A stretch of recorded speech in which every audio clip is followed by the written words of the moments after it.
Muy buenos días, mis queridos hermanos. En esta mañana damos gracias a Dios nuevamente por poder estar juntamente con cada uno de ustedes desde su hogar. Nosotros aquí desde nuestro humilde rinconcito, como cada mañana compartiendo un devocional, una palabra viva, una palabra eficaz, una palabra que nos da aliento, nos da fortaleza, la palabra de Dios, la Biblia, el libro, el manual de instrucción que tenemos en nuestras manos.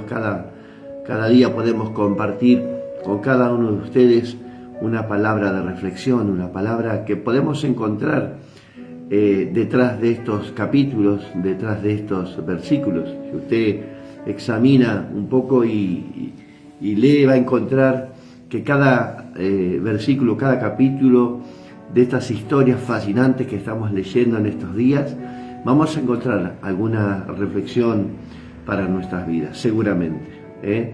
La palabra de Dios dice que esto fue escrito para darnos ejemplos, para tomar ejemplos de estos hombres, de estas épocas, de esta historia que estamos leyendo en estos días. Bienvenidos a cada uno de ustedes, bienvenida a la familia Mendizábal, ya conectada ahí desde tempranito, ahí junto a sus hijos, preparándose para las tareas, el colegio y lo demás. Así que damos la bienvenida a cada uno de mis hermanos en esta mañana que poco a poco se van conectando, aquellos que mandan mensajes, después mandan saludos, que se van agregando, van poniendo me gusta, y bueno, damos gracias a Dios porque el deseo nuestro es no es por tener seguidores, sino simplemente que la palabra de Dios alcance a muchas personas y que la sana doctrina, la palabra de Dios, llegue a los confines de la tierra, ¿no? Así es, ¿no? Ese es el deseo nuestro y el deseo de Dios, por supuesto, que fue su plan desde el principio, ¿no? Que la palabra de Dios alcanzara a toda la humanidad. Así que somos los voceros, somos los instrumentos en las manos de Dios para dar instrucción a través de la palabra de Dios. Todos nosotros tenemos el privilegio y la obligación y el compromiso delante de Dios de llevar el Evangelio, como dice su palabra en Mateo capítulo 28, a todas las naciones, a ser discípulos, bautizándolos, enseñándole todas las cosas que hemos aprendido. Entonces, ¿cómo vamos a aprender? Instruyéndonos a través de la palabra, de que nos da el ejemplo de cómo vivir una vida digna, una vida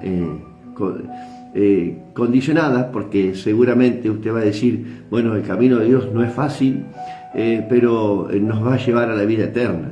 Esa es la gran diferencia con los demás, ¿no es cierto? El mundo hace y deshace lo que ellos quieren, viven de la manera que ellos quieren vivir, pero no van a llegar a nada. El mundo está ya destinado a su final trágico, ¿no? La muerte. Así que nosotros, seguramente que todos nosotros vamos a pasar por ese momento de la muerte, pero como siempre digo, el que ha nacido dos veces va a morir una sola vez, y el que muere, el que ha nacido una vez sola, naturalmente, como sabemos, de una madre, si no ha nacido en el Señor, probablemente va a sufrir. Pero nosotros que hemos recibido a Cristo en nuestro corazón, la salvación eterna, tenemos la salvedad, ¿no es cierto? Tenemos la vida eterna, la promesa que pronto se va a cumplir en nuestras vidas y pronto el Señor vendrá a buscar a su iglesia. Estamos en la recta final, podríamos decir, de la humanidad, los tiempos finales, como dice la palabra de Dios, estos son principios de dolores, lo que estamos viviendo. Vendrán dolores de parto, como dice su palabra. Así que damos la bienvenida. Sin ir más lejos, quien te habla es el pastor Gustavo Diegues de la Iglesia La Luz Verdadera. En esta mañana, aquí de la ciudad de Tandil, provincia de Buenos Aires, República Argentina, siendo las 7 pasaditas ya, como siempre, como de costumbre, una mañana fresca, abrigarse, porque son tiempos difíciles, y bueno, el frío ha venido y se ha instalado, se va a instalar y va a ser mucho frío, seguramente. Así que abrigarse, a estar calentito, protegido, porque nos enfermamos muy rápido. dicen que después de esta pandemia que nos ha acontecido a toda la humanidad, aquellos que han padecido el COVID y que han sufrido, en estos casos dice que, bueno, somos de tendencia a enfermarnos muy rápidamente hoy, ¿no? Por lo general, que toma la garganta y todo el pecho y todo eso. Así que a protegerse, bufandas, guantes y a salir a la tarea, a salir a trabajar. Bien, damos gracias a Dios. Bienvenidos en esta mañana. Estamos leyendo el segundo libro de Samuel y bueno, realmente es apasionante. Sí, para mí por lo menos la historia bíblica me apasiona, me interesa muchísimo aprender. Incluso hay cosas que a lo mejor desconocemos, que debemos de estudiar, como en este capítulo que estamos leyendo, por ejemplo en el capítulo 1, en el verso 18, en el capítulo 1, el verso 18, hay un libro de Jazer, que muchos de nosotros desconocemos qué significa eso. Es un libro que no está canonizado, un libro que se ha extraviado según los que estaba incluido en la Torá antigua, donde relata ciertas cosas, la creación, los patriarcas, hay muchas cosas en ese libro. Tiene 91 capítulos ese libro que no fue canonizado, así que, pero nosotros nos tenemos que interesarnos en la palabra de Dios, lo que tenemos en nuestra mano, lo que Dios ha permitido que tengamos. Es un libro donde se menciona 2 veces en la Biblia, en este caso en Samuel, y la otra cosa, en el otro caso cuando Josué tiene esa gran batalla, que el sol y la luna se detienen. Bueno, Josué dice que había que se escribiera esa historia en ese libro, y estaba escrita en ese libro. Y también aquí encontramos en el capítulo 1, donde David endecha a Saúl, la muerte de Saúl y Jonathan, y le dicen que se escriba en ese libro de Jazer. Así que Hazar, también el libro en hebreo, ¿no? Para los judíos, ¿no? Así que es interesante. Ahí está el libro, hay un libro, pero está extraviado, según los eruditos de la palabra. Pero bueno, no nos tiene que interesar más que lo que tenemos en nuestra mano. Pero para nombrarlo y para interiorizarse un poco de qué significa, porque por ahí estamos leyendo, y aquellos que son lectores de la Biblia y que se interesan y se profundizan en la palabra de Dios, lo va a encontrar detalles. Si busca en Google va a encontrar muchísima historia de esto, y hay muchas cosas que están escritas sobre este libro. Así que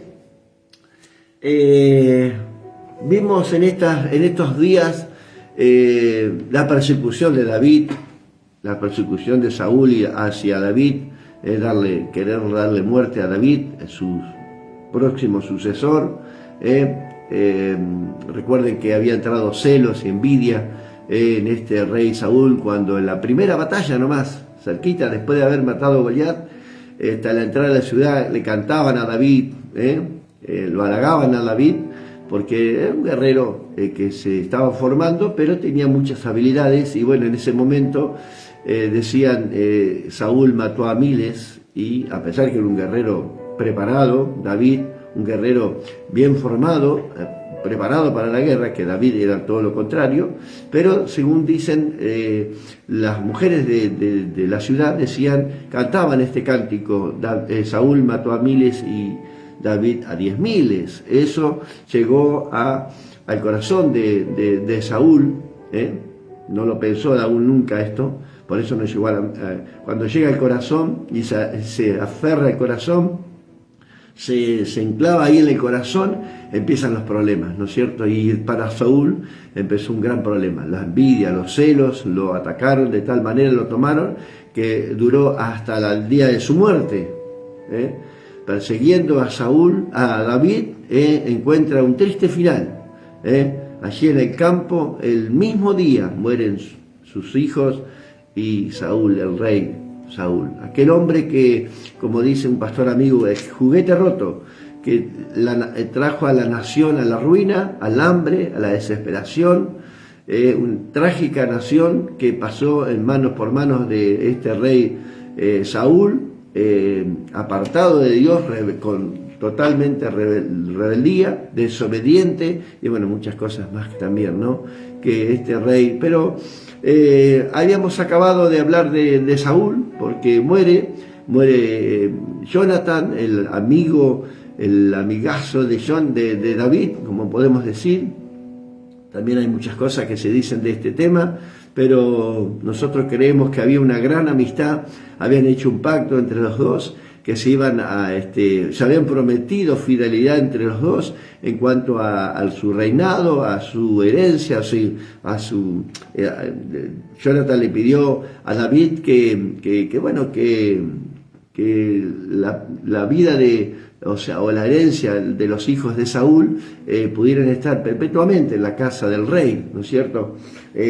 Porque Jonathan ya había tenido como una experiencia, podríamos decir, sobrenatural, porque había discernido que él era futuro rey, e incluso le da sus ropas a David, se visten, se intercambian, ¿no? Y le da el traspaso ese de la gloria que hemos hablado, que también Dios ese relato de la historia de Jonathan y David cuando se traspasan las ropas, también podemos tomar ese ejemplo de Dios dándonos su gloria a través de la vida de Jesús, sin merecerlo, ¿no es cierto? Pero bueno, es una historia que ya pasó.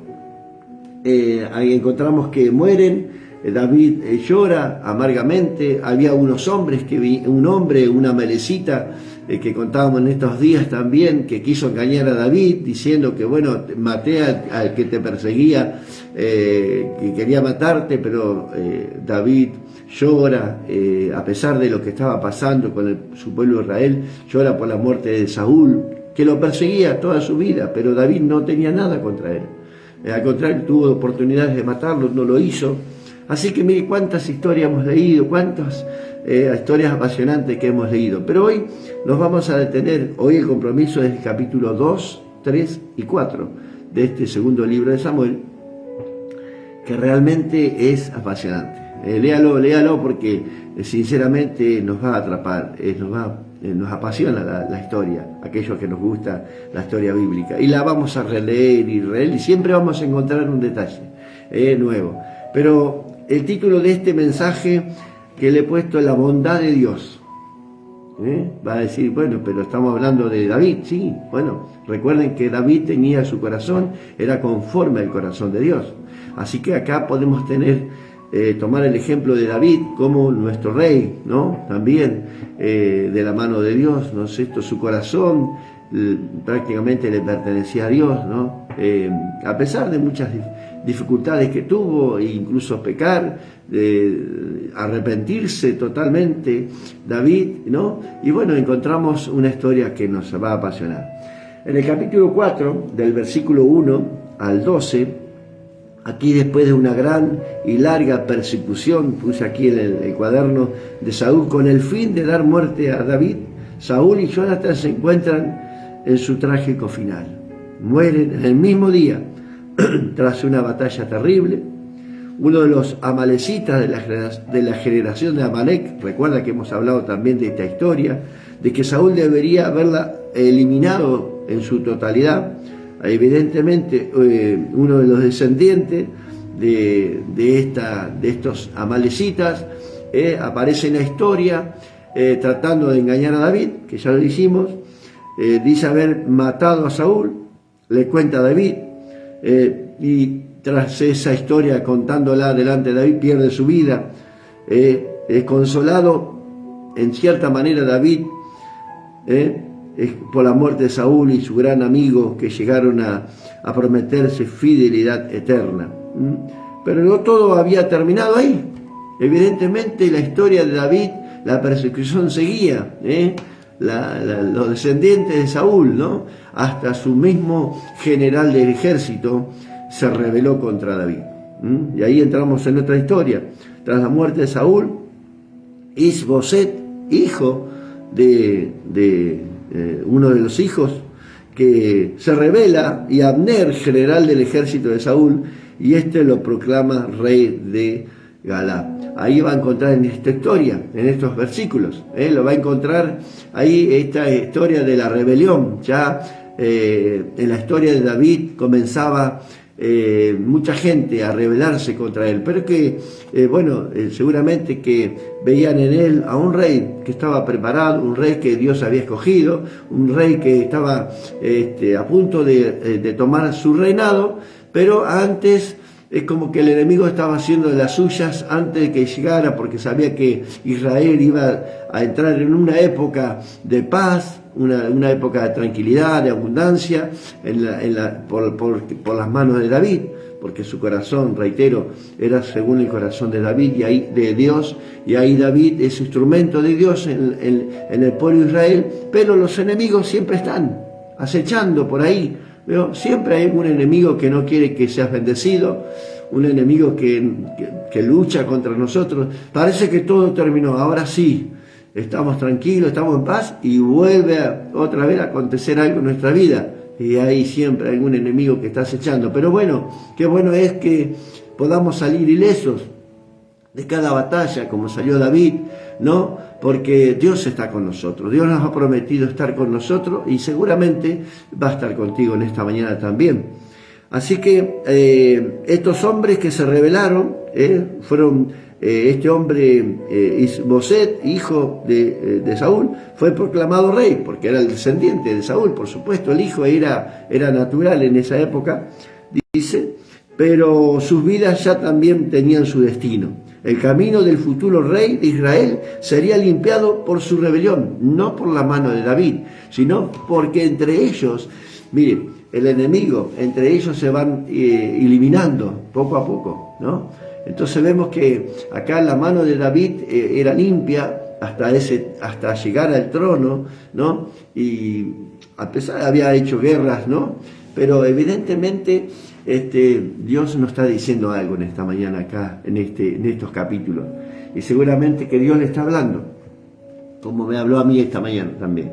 Así que miren, vamos a leer el capítulo 4, versículo 1 al 8, al 12. Lo hacemos en el nombre del Padre, del Hijo y del Espíritu Santo. Como decimos cada mañana, leemos su palabra. Dice: luego que oyó el hijo de Saúl que Abner había sido muerto en Hebrón, detrás de una traición terrible, había hecho este hombre pacto con David de volverse a Israel para darle el reinado a David. Viene a visitarlo. ¿Por qué? Porque este hijo de Saúl, en su corazón hay traición, hay engaño, ¿no? Y le reprocha algo a este que lo había defendido, que lo había levantado de rey. Y Abner dice: no, esto no puede seguir así. Evidentemente esta familia es perversa, ¿no? Entonces dijo: me voy a ver a David, al futuro rey, él me va a defender. Seguramente se arrepintió este hombre, Abner, de su rebeldía, y viene a ver a David, y a David lo atiende. Seguramente que usted va a pensar lo mismo que yo. El corazón de David para nada tenía venganza, tuvo muchas oportunidades de haber matado a su enemigo, archienemigo, y no lo hizo. Este general del ejército, además, seguramente que David dijo: bueno, es un general del ejército, va a traer todo el ejército que se ha apartado y me va a hacer falta, ¿no es cierto? No lo hizo con mala intención, simplemente porque tenía en su corazón, había bondad, la bondad de Dios estaba en el corazón de David. Entonces dice que al morir Abner, las manos del rey Isboset, que hemos hablado hoy recién, el hijo de Saúl, después que murió Abner en Hebrón, las manos se debilitaron y fue atemorizado todo Israel. Y el hijo de Saúl tenía 2 hombres, capitanes de bandas de merodeadores. El nombre de uno era Bana y el otro era Recab, hijo de Rimón, Berorita, todos los hijos de Benjamín, porque Berot era también contado con los de Benjamín. Eran extranjeros, no tenían nada que ver con la tribu, pero como vivían con ellos fueron contados también como pueblo de Israel. Pero pues los beerotitas habían huido a Gitaim y moraban allí como forasteros hasta el día de hoy, dice la palabra de Dios. Y Jonatán, hijo de Saúl, tenía un hijo, ¿no? Lisiado de los pies, tenía 5 años de edad, nieto de Saúl. Cuando llega la historia, cuando llegó de Jezreel la noticia de la muerte de Saúl y de Jonatán, su nodriza, lo que lo cuidaba, lo tomó y huyó, y mientras iba huyendo apresuradamente se le cayó al niño y quedó cojo. Su nombre era Mefiboset. Esta historia es fascinante, le recuerdo. Léala porque llega al capítulo 9, es fascinante esto. Los hijos pues de Rimón Berotita, Recab y Bana fueron y entraron en el mayor calor del día en casa de Isboset, el cual estaba durmiendo la siesta en su cámara, y aquí la partera de la casa había estado limpiando trigo, pero se durmió. Y fue así que Recab y Bana, su hermano, se introdujeron en la casa. Cuando entraron en la casa, Isboset, recuerden, el hijo de Saúl, el rey proclamado en rebeldía, que se había rebelado contra David, dormía sobre su lecho en su cámara, y lo hirieron y lo mataron, y le cortaron la cabeza, y habiendo tomado, caminaron toda la noche por el camino de Araba, y trajeron la cabeza de Isboset a David en Hebrón, y dijeron al rey: he aquí la cabeza de Isboset, hijo de Saúl, tu enemigo, que procuraba matarte, como si David no lo supiera, ¿no? Y Jehová ha vengado, miren la palabra que usaron, Jehová ha vengado hoy a mi señor el rey de Saúl y su linaje. ¿Qué pretendían estos hombres? Engañar a David. David tenía el corazón conforme al corazón de Dios, ¿no? Y David respondió a Recab y a su hermano Baana, que eran extranjeros definitivamente, dice: hijo de Rimón Berotita, y les dijo: vive Jehová, que ha redimido mi alma de toda angustia. Ya lo había hecho Dios. Dice que cuando uno me dio nuevas diciendo: he aquí Saúl ha muerto, imaginándose que traía buenas nuevas, yo lo prendí y le maté en Siglat en pago de la nueva. O sea, la noticia que le había traído la malecita, ¿recuerdan? Que dice que había matado. Mira hasta qué punto pensaba David en su corazón, que no había maldad. Si moría natural o alguien que lo matara, pero traerle una noticia de esas a David, que tuvo la oportunidad de matarlo, pero dice: ¿quién tocará el ungido de Jehová? Cuánto más, dice versículo 11, cuánto más a los malos hombres que mataron a un hombre, mire, justo en su casa y sobre su cama, sin defensa, sin espada, sin ni siquiera darle la oportunidad. Encima me traen esta noticia y ustedes pretenden, diciendo: David, no me imagino que yo los voy a alabar, que los voy a premiar por esto, por lo que han hecho. El hijo de Saúl, a pesar que era mi enemigo, archienemigo, pero ustedes me traen esta noticia como queriendo decir: bueno, ya eliminamos a tu enemigo. Si Dios ya lo había hecho, Dios se había vengado. Dice: ahora pues, ¿no he de demandar su sangre de vuestras manos y quitarlos de la tierra? Entonces David ordenó a sus servidores de aquellos, y ellos lo mataron, y le cortaron las manos y los pies y los colgaron sobre el estanque de Hebrón, una señal para muchos, ¿no? Luego tomaron la cabeza de Isboset y la enterraron en el sepulcro de Abner en Hebrón. Capítulo 5 sigue, ¿no? Y ahí al fin, después de tanto tiempo, David es proclamado rey. ¿Cuánto tiempo pasó David? Mucho tiempo. Podríamos decir 13, 14 años, 15, pero pasó mucho tiempo, pasó muchas pruebas, muchas luchas tuvo David para llegar a su reinado, donde Dios lo había escogido desde un muchachito, donde ya Samuel lo había escogido y lo había ungido. Mire cuánto tiempo pasó David para llegar. Y vemos en la palabra de Dios historias similares a la historia de David, ¿no? Que Dios escoge un hombre, pero seguramente va a tener que pasar por pruebas y dificultades. Seguramente que usted lo ha pasado, seguramente que yo también hemos pasado pruebas y dificultades para estar donde estamos hoy. Seguramente va a haber marcas de nuestras heridas, de nuestras batallas, seguramente que sí, pero siempre decimos, y todos creo que entendemos, que un soldado herido no puede salir a la guerra, tiene que ser sanado, tiene que ser bien alimentado, sus ropas tienen que ser, cambiarán de ropa, estarán mojadas, estarán sucias. Estoy hablando de un soldado que viene a la guerra, viene al campamento, se encuentra con la carpa de la Cruz Roja, ¿vio? Y es sanado de sus heridas, lavado, y vuelve a salir a la guerra, con marcas, ¿no? Esos tatuajes que tenemos nosotros, ¿vio? Porque hoy hablan mucho de los tatuajes, pero tenemos tatuajes de nuestra vida, lo que hemos sufrido, lo que hemos pasado, esos son nuestros tatuajes, ¿no es cierto? Tenemos igual nosotros, tenemos tatuajes, pero no nos vamos a hacer ninguno. Pero seguramente que en tu vida tendrás algún tatuaje, ¿o no? Algún tatuaje, alguna marca que has sufrido en tu corazón, has sufrido en esta vida y hoy estás en el lugar donde estás.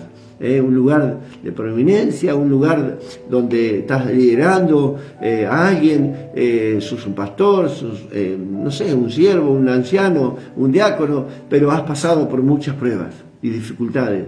Los enemigos, archienemigos que nos perseguían, ya acabaron, ya murieron. Pensando que todo había acabado, volvemos a empezar con otro enemigo que se nos presenta. Seguramente, ¿por qué? Porque Dios nos quiere probar. En esta historia que vamos a leer más adelante en estos días, ya mañana viernes no vamos a alcanzar, pero la semana que viene vamos a hablar de este Mefiboseth, el nieto de Saúl. Una historia que paralelamente podemos decir, ¿qué podemos sacar de esta historia para nosotros? ¿Qué nos está diciendo Dios? O nos dice tantas cosas el Señor en esta mañana.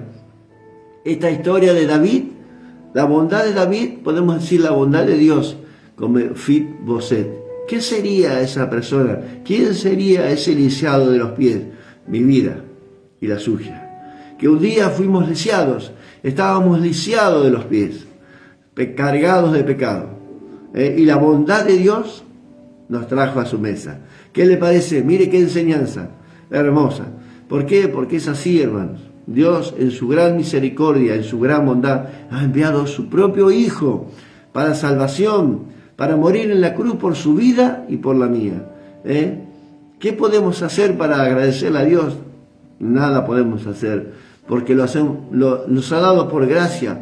Por más que hagamos lo que hagamos, nunca va a tener 1000 vidas, nunca va a alcanzar para agradecer lo que Dios ha hecho en su vida, ¿o no? Dígame que no. A ver, atrévase a decir que Dios no hizo nada en su vida. Qué agradecido tenemos que estar en esta mañana por todo lo que Dios ha hecho en nuestra vida. David recuerda al nieto, ¿habrá alguien en la casa de Saúl para que yo demuestre la bondad que hay en mi corazón, que realmente amo a la familia de Saúl? Realmente amaba a la familia de Saúl, amaba a Jonathan, llegaron a tener una amistad enorme. Llegó a decir David que el amor de Jonathan era mejor que el amor de las mujeres, y esa historia fue contraproducente, ¿no? Pero una amistad tremenda, inseparables, llegaron a defenderse unos a otros. Y me imagino en la juventud, en la niñez, en la adolescencia, jugando juntos, cabalgando en los carros, con los arcos, no sé, con tantas cosas, pero llegaron a tener una amistad inseparable. Esa amistad inseparable que tenemos que tener con nuestro Dios, esa amistad que tenemos, esta relación con el Señor, llegar a amar a Dios de esta manera, inseparable. No hay más nada en este mundo que nos ofrezca el amor que nos ofrece Dios. La vida de Jonathan también simplifica, tipifica la vida de Cristo en nuestro corazón. Ese amor que Él tuvo por nosotros. Él se despojó de su reinado para entregarte su gloria a tu vida. Mirá qué ejemplo podemos tomar de esta escritura. Pastor, usted siempre con estas historias, mire cómo sacamos de estas historias paralelas a la vida de Jesús, de la bondad de Dios para con nosotros. Así que si en esta mañana esta palabra ha tocado tu corazón, que realmente has entendido que el amor de Dios y la bondad de Dios está detrás de estas palabras, gloria a Dios, porque la revelación de la palabra ha llegado a tu vida. Amén. Necesitas sabiduría, pídesela a Dios, y Él te la dará abundante, sin reproche, dice la palabra de Dios. Así que si tenés que entender la palabra, pedirle al Señor revelación. Amén. En esta mañana damos gracias a Dios, entregamos este día en sus manos, un día fresco, pero muy lindo vamos a tener, un día soleado, a cuidarse del frío, a prender las estufas y seguimos adelante. Oramos juntos, ¿les parece? Saludamos a todos los hermanos ahí, María Pereira también conectada. Damos gloria a Dios en esta mañana. Amén. Bendiciones para todos. Gracias, hermana querida. Igualmente. Así que oramos, entregamos este día en las manos del Señor. Sé que han orado, las hermanas estuvieron temprano orando aquí a partir de las 6 de la mañana. Veo, como decimos siempre, invitamos a todos los hermanos a orar a las 6 de la mañana. Pero bueno, hace frío, nos cuesta levantarnos de la camita, de que estamos calentitos, pero el Señor nos pide una milla más. Recuerde que en la palabra vamos a llegar a esa palabra, que si te piden una milla, ve dos. Bueno, oramos, hermanos queridos. Padre, gracias te damos en esta mañana por tu gran amor y tu gran misericordia. Te pedimos misericordia, tu bondad, Señor, en nuestros corazones, en nuestras vidas. Señor, que ya es demasiado. Señor, tu gracia nos salvó. Señor, tu amor, porque estamos aquí por tu amor, Señor, por tu fidelidad, por tu entrega en la cruz, Señor.